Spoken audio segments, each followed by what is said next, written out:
गुदद्वाराला जखमा होणं किंवा तिथे मूळव्याध होणे, त्याचबरोबर शौचाच्या जागेचं ऑपरेशन करणं किंवा त्याच्यावर लेझर इंजेक्शनचं उपचार करणं, या सगळ्या गोष्टींनंतर मलम लावणं ही गोष्ट फार महत्त्वाची असते.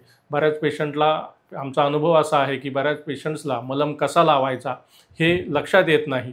बऱ्याच वेळा आपण बोटाने मलम लावतो, त्या कुठल्याही ट्यूबमध्ये गुदद्वाराच्या जागी लावण्यासाठीच्या मलम जे बाजारात उपलब्ध आहे त्या प्रत्येक ट्यूबमध्ये एक नोझल मिळतो. त्या नोझलद्वारे मलम लावण्याचा प्रयत्न केला जातो, पण बऱ्याच वेळेला त्या नोझलमुळे सुद्धा गुदद्वाराच्या ठिकाणी जास्त प्रमाणात जखमांची वाढ होऊ शकतो. म्हणून आपल्या स्वच्छ बोटाने तो मलम लावणं गरजेचं आहे. बऱ्याच वेळा मलम लावताना सुद्धा आपण बोटाने लावला तर आपल्या नखाची इंजुरीसुद्धा त्या नाजूक असणाऱ्या जागेला होऊ शकते.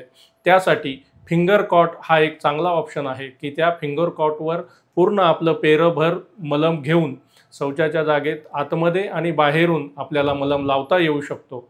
तर या फिंगर कॉटचा उपयोग करून आपण जर मलमाचं ॲप्लिकेशन व्यवस्थित केलं तर निश्चित प्रकारे त्या जागेच्या वेदनाही कमी होतात, त्या जागेची जखमासुद्धा लवकर बऱ्या होऊ शकतात आणि इन्फेक्शन किंवा जंतुसंसर्ग होण्याचा धोका निश्चितप्रमाणे टाळता येऊ शकतो.